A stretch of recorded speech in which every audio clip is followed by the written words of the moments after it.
So I'm going into this review from quite a bizarre angle because I was like ready to review it and thought, yeah, this is a good album, another solid album from Converge. But then I thought to myself, nah, one more listen, one last listen.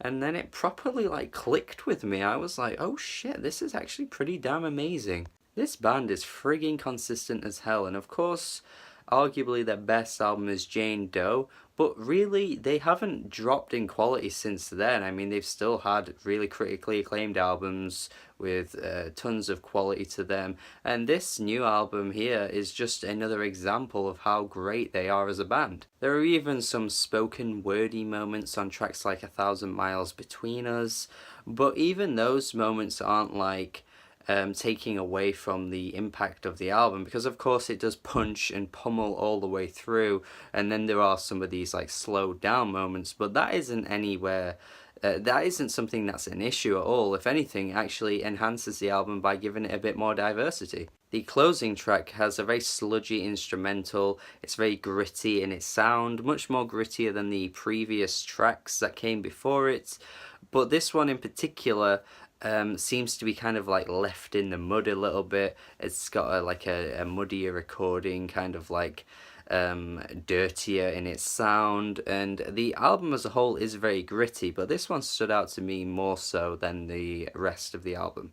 But just the first few tracks on this album honestly are just insane.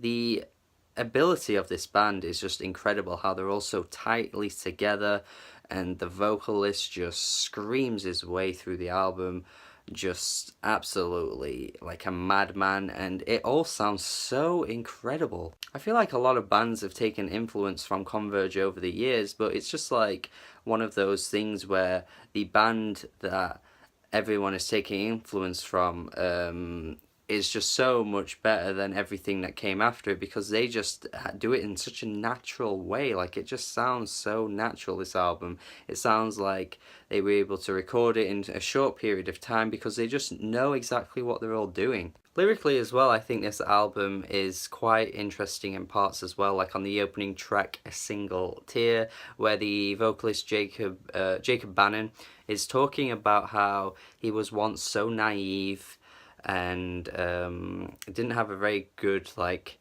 mind state, but then this kind of one person came along and took away that mindset that he had and made him a such more like greater person.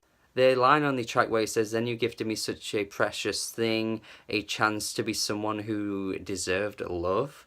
Like, Jesus Christ, the idea that he thinks that he wasn't someone that deserved love before, but this person has changed that about him, is quite remarkable. On the track Under Duress, he's talking here about how there is someone who is in charge, some kind of significant person who is in power, some kind of leader, I guess, who he doesn't believe has like any right to make any rules, and no matter what, he will never like kneel and kiss the ring, and he doesn't need this person to serve or protect them because Jacob doesn't feel like that is necessary.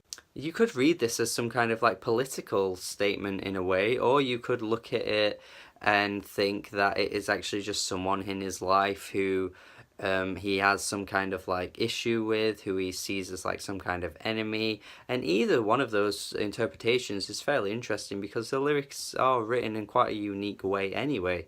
On the title track, The Dusk in Us, he's offering some kind of advice to broken people, you know, frightened little boy he references, and shattered little girl, I believe, and he's sort of saying how like, oh, these things come for us at night when the protectors are gone, but it's sort of like a precursor sort of thing where he's like pre-warning the person that what is going to happen, because it can get dark, it can get really bad, but you know, as long as you're prepared for it, then you may actually be able to fight it off.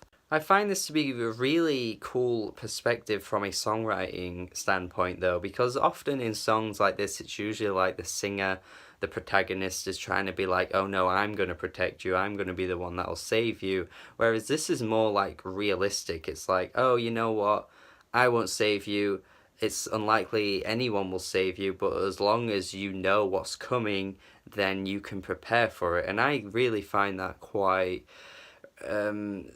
unique to hear in a song, to be honest. It's none of that, I will kiss your scars away, I will heal you. It's none of that bullshit. It's like, no, just prepare yourself, be ready, and it's okay.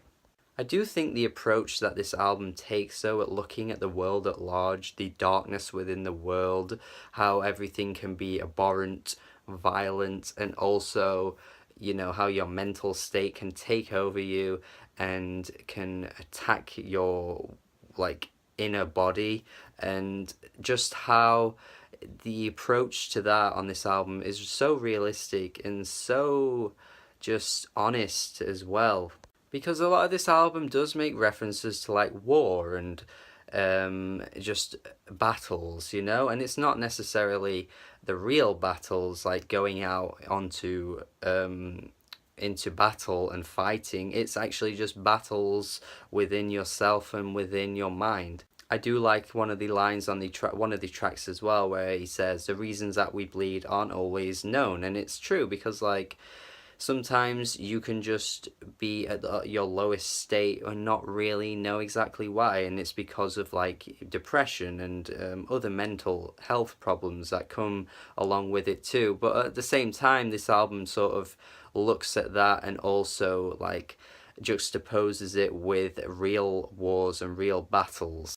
It sort of blurs the lines between both of them, which one is which one is actually doing more harm to us, which one is causing the most pain. And it's also Jacob Bannon explaining as well that sometimes you've just got to choose the battles, you know? Don't just go into everything head on. You've just got to choose what's worth fighting for and what is worth the battle. And it comes down to the absolute best line, I think, on this album, on Arkhipov Calm. Or is it Arkhipov Calm? I don't know. I don't know. The pronunciation. I can't even pronounce pronunciation. What the fuck?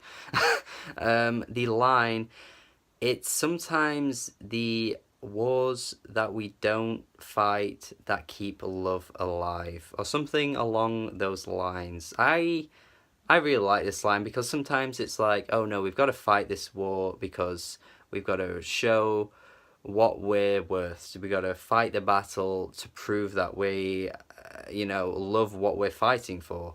But in reality, sometimes, it's just not worth the fight. You don't need to always fight. If you fight, the love may die out. It's just that kind of mindset I find really intriguing. So yeah, maybe I talked about this album far too much in detail, especially in the lyrics. But yeah, I do think this is quality music. I think this is one of the best albums of the year.